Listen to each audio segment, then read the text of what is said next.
Isa sa mga hinangaan at kinatakutang big man o inside threat sa buong kasaysayan ng liga. Maaring ang iba sa inyo ay hindi sang-ayon kung napanood nyo lamang siya noong dekada 90. Pero kung mga PBA fans ng dekada 80 ang tatanungin, siya marahil ang kinatatakutan ng mga imports at nagpahirap sa mga gaya nila Ramon Fernandez, Abet Gidaben at iba pang mahuhusay na big man sa era na ito. Sa episode na ito, pag-uusapan natin ang tunay na abilidad at husay ng nag-iisang lastik man ng PBA, si Antero Terry Saldana. Mula sa pagiging isang lehitimong inside threat sa magkabilang panig ng hardcourt ay naging enforcer at reliever na lamang sa mga huling taon niya sa PBA. Ano nga ba ang nangyari sa nakatakdasan ng paghahari niya sa shaded area? At bakit sinasabing isa siya sa mga pinakamalaking what-ifs ng PBA? Saldana may follow-up but he got clogged. Villamin guilty of the foul. And they're both trying to outdo each other. Si Antero Terry Saldana ay ipinanganak noong November 17, 1958 sa Maynila. Nag-aral ng high school sa Letran at nagkolehiyo sa UST. Bata pa lamang si Terry talagang nakahiligan na niya ang basketball. Nagsimula sa simpleng libangan, sineryoso niya ito at isinubsob ang sarili sa training at practice. Ang pagsisikap niyang ito ang naging ticket niya sa pagiging amateur basketball player. Naglaro sa high school basketball team ng Letran, 1980 napasama sa RPU team. Sa Mikaan naman naglaro siya sa Upcor Financiers noong 1981 hanggang 1982. At kinalaunan naging direct hire ng Toyota Super Corollas noong 1982 hanggang 1983. Sinasabing si Terry daw ang pinakabatang rookie na nakapasok sa PBA. Pero ayon sa mga historians hindi pala talaga 17 ang edad niya nang napasok siya sa PBA, kundi 21. Masayang masaya si Terry sa pagkakapasok niya sa pambansang liga. Pero may halong lungkot dahil hindi na naabutan ng kanyang parehong magulang ang dakilang achievement na ito. Ginamit niya ang madilim na parting ito ng kanyang buhay bilang inspirasyon na magpursigi sa paglalaro sa Toyota. Sa height na 6'3" at may maskuladong katawan, may bigat na 190 pounds. Kaya niyang makipagbalyahan at brasuhan sa shaded area na napaka-importante sa panahon na ito. Pero dahil rookie at siksik ng mahuhusay na manlalaro ang Toyota noon, bibihira mabigyan ng playing time ang ating bida. Ikaw ba naman masabayan mo sa team ang mga magagaling na sentro o power forwards na gaya nila Mon Fernandez, Abby King at Ricky Relosa? Sa 1982 season, nakapaglaro siya ng 43 games at nag-average ng 6.4 points, 4.7 rebounds, 0.4 assists, 0.16 steals at 0.58 blocks per game. Kahit na limitado ang kanyang minuto, naging produktibo naman ang kanyang performance. At dahil dito, malaki raw ang pag-asa niyang maiuwi ang Rookie of the Year award ng taon na iyon. Kaya lang isang insidente ang tuluyang nagwakas ng tsansang maging Rookie of the Year. Sa isang game sa PBA Invitationals na hosted ng ating bansa, kinalaban ng Toyota ang bisitang South Korea national team. August 7, 1982, Toyota Super Corollas laban sa Sokor o South Korea, kung saan nagkaroon ng rambulan sa kalagitnaan ng fourth quarter. Sangkot ang tatlong players ng Toyota, kabilang na si Terry. Tinalo ng Sokor ang Toyota sa score na 142-107 sa pagtatapos ng game na iyon. At dahil sa insidenteng ito, naglaho ang nakatakdasan ng Rookie of the Year award kay Terry at napunta naman ito sa isa pang Saldana na si Martes Saldana ng San Miguel Beer. Nagtapos ang invitational tournament na pang-apat sa standings ang Toyota sa record na 2-4. Terry Saldana low posting on the matchup. It is Victor Sanchez keeping an eye on Rod Pasco. Milton is covering Jack Dorsey. He turns around and we have a tip in. No basket. Andy, you can see he's a good shot. He's a good rebounder even if he's only 6. Sa pagpasok ng 1983 season at dahil na rin sa 6'6" sa talents ang Toyota, pumirma si Terry sa Gilbis Gin Tonics sa off-season at dito na siya naglalaro. Kasabay niya sa team sina Gary Vargas, Steve Watson at ang dating artista na si Dennis Roldan. Ang pagpapalit niya ng team ay hudyat pala ng tuluyang pag-angat ng laro at numero ni Plastic Man. Sa gabay ni Coach Turo Valenzuela nagamit ng gusto ang ating bida. Dumoble ang produksyon niya sa halos lahat ng aspeto ng kanyang stat sheet. Sa 1983 season, nakapaglaro siya ng 67 games at nag-average ng 13.4 points, 8.6 rebounds, 1.5 assists, 0.4 steals at 1 block per game. Sa unang taon niya sa Gilbis at ikalawang taon niya sa PBA, siya na ang leading scorer at rebounder ng team kung locals ang pag-uusapan. Minsan ang tinawag na stretchman, Terrible Terry Saldana, pero sa lahat ng bansag sa kanya, ang Lastic Man o Plastic Man ang talagang nagmarka sa kanya. Ayon kay Ed Cordero, dating teammate ni Terry sa Toyota, tinawag na Plastic Man si Terry dahil awkward ang galawan nito. Unorthodox, ika nga, o mahirap mabasa. He was called Plastic Man because he was awkward, Cordero said. He didn't have pivot moves like Mon Fernandez or Abe King, but he was strong. When he jumped, even if his feet weren't set, he could easily do it. If he got the ball in the low post, you were in trouble. And he was really athletic. He had a natural feel for basketball. He was that talented. It was inherent in him how to play basketball. Dahil na rin sa magandang performance na ito ni Terry, ginawaran siyang Most Improved Player Award at siya ang kauna-unahang PBA player na nakatanggap nito. In defense is forgetting to backs out, but when you're as tall as Terry, and he's going up against a local and he's lean, so it's really very difficult to back. Well, the philosophy there, Pingoy, was that Terry is a center, you see, and the Toyota team has to. That was backcourt men. That's why they traded off Terry Saldana. Otherwise, they would have kept him. You see, Terry is really a center, and he's very effective in the keyhole area. But he has also pulled down 8 rebounds for Gilbert Gin Tonics. That's 5 and 3. Make it now 9, 6 and 3. Yes, legitimate in the sense of as a playmaker. And Joseph Ferreira is more as an earlier on your screens. Missed shot, but against Saldana with the loose ball recovery. Of course, feels that it was unfair, And so he tries to deliberately. Definitely, you can bring it anywhere, at a compound or at home. Call 85-44-43 for your reservations. Next, during the third quarter, they had a total of 34. They really went to work there and they got a lead. But right now, sa 1984 season, tuluyang tumiklop at na-disband ang Toyota team at nagkawatak-watak ang mga players nito. At sina Jaworski at Arnaiz ay napunta naman ng Latondenya franchise. Ito ang naging hudyat ng paglakas pa ng team ng Gilbis Gin na nagpalit na ng pangalan bilang Ginebra. Bumagay ang work ethics ni Terry Saldana sa never say die attitude ng Ginebra. Sa gabay ni Jaworski, lalo pang nag-improve ang performance ng ating bida.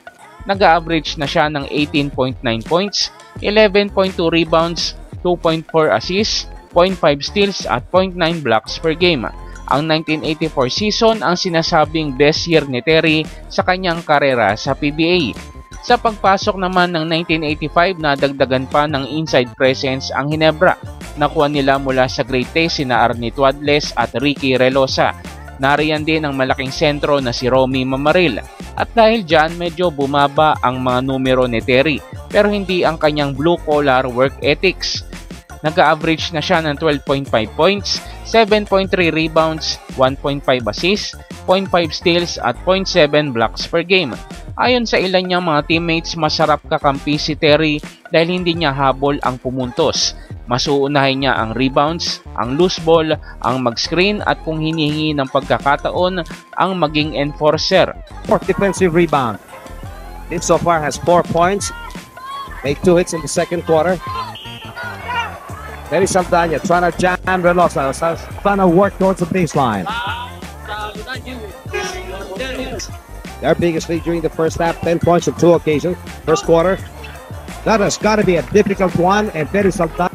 Gary Vargas and Terry Saldana gets it. There comes in right away and produces. It's a 10-point game being enjoyed by Gilbert Gin Tonics. Deerhausen never enjoyed the lead. Back to 12. That's the lead of Gilbert. And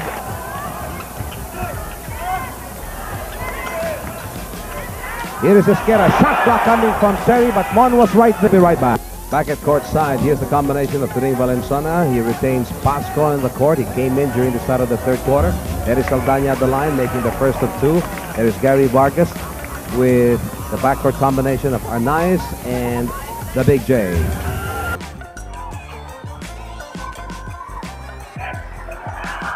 After call. Got it now. Moving a little bit closer. Yes, cut. Good move coming from Terry Saldana. Villamin will find 6 and 10. Big night for Villamin. Here's Kidabin. Inside to Villamin. He'll power is a shot clock from Terry Saldana. But there may be in a body. Terry Saldana now. Crossing is Terry Saldana. Going to Mamaril. Good touch. And Cesar did not score his third attempt. Here comes Marquez. Difficult shot. And Terry Saldana underneath scores. Sa pagpasok ng 1986, mas madaming firepower ang nakuha ng Ginebra. Pinili nila sa draft ang rookie na si Dondon Ampalayo. Nakuha sa offseason sina Dante Gonzalgo, Joey Loizaga at rookie na si Leo Isaac.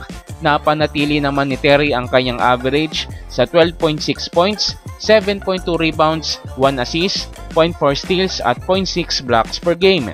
Dito rin nakuha ni Terry ang kauna-unahan niyang kampyonato bilang miyembro ng Ginebra. Nagkampiyon sila sa Reinforced Conference ng 1986 season. Sa 1987 season, dito nangyari ang isang malagim na insidenteng bumago sa takbo ng karera ni Terry. Nakakapaglaro pa lamang siya ng 12 games sa unang komperensya. Sinubukan niyang supalpalin ang tira ng kaapelyido niyang si Marte Saldana at sa paglanding niya napilipit ang kanyang tuhod. Isa daw itong career-ending injury at inakala nilang tapos na ang karera ni Plastic Man.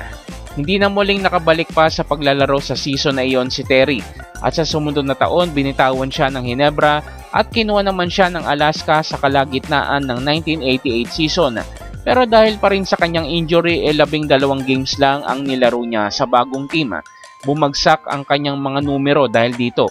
Marami talagang mga fans ni Terry ang inakalang tapos na ang kanyang karera. Hindi na muna siya naglaro sa PBA ng 1989. Pero sa pagsapit ng 1990, nabigyan ng isa pang pagkakataon si Terry nang kinuha siya ng Swift o Sarsi pa noon. At sabi nga nila, Plastic Man is back. Naging instrumental si Terry sa success ng RFM Swift franchise, lalo na sa 1992 at 1993 seasons, kung saan sila nakapagkampiyon. Sa 4 na taon ni Saldana sa Swift, nag-average siya ng 7.7 points, 6.3 rebounds, 0.7 assists, 0.3 steals at 0.5 blocks per game. Sa 1994, pumirma sa offseason si Terry sa Shell Rimula X. Naging backup center at power forward siya rito, kasama sina Benji Paras, Jolly Escobar at Abet Gidaben.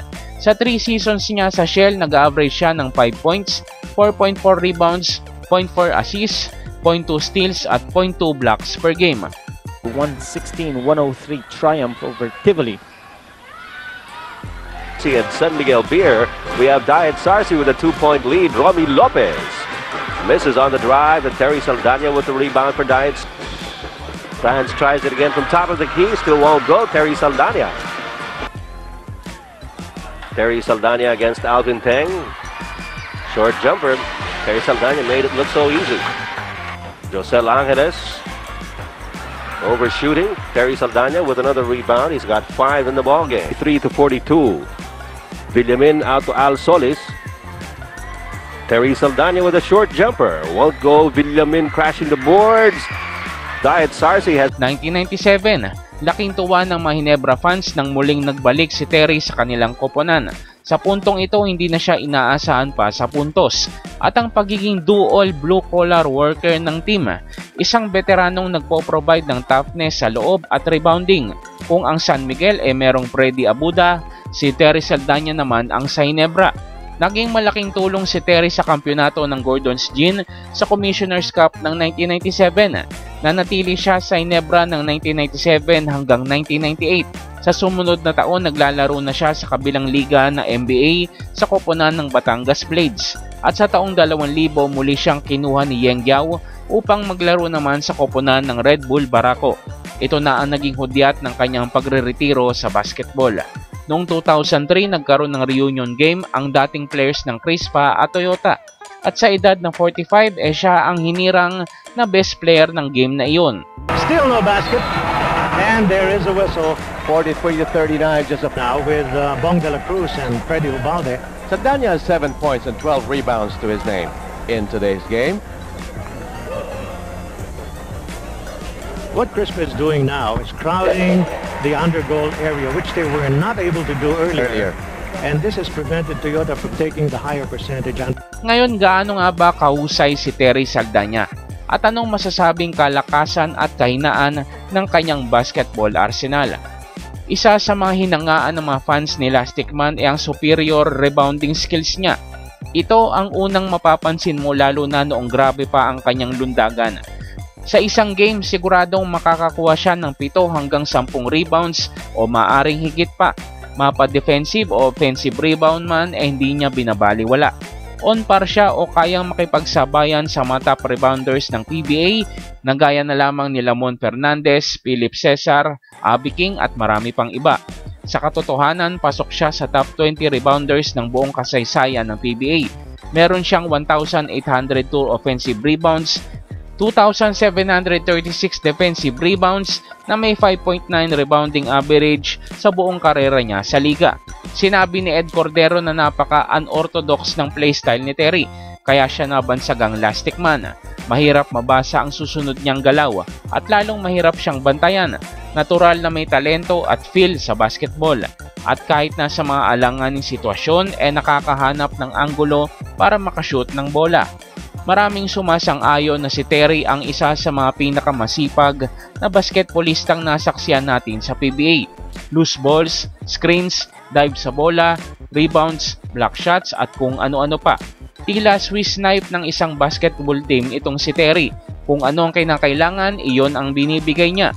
Kahit sa maliit na paraan pero malaki naman ang impact sa isang laro. Selfless, walang kaarte-arte sa pagsunggab sa bola.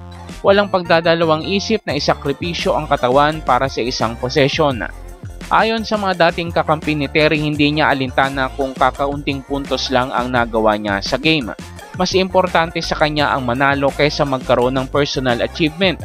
Kung gugustuhin niya ay kayang-kaya niyang gumawa ng 30 puntos pataas. Napatunayan niya yan sa isang game laban sa Tanduay.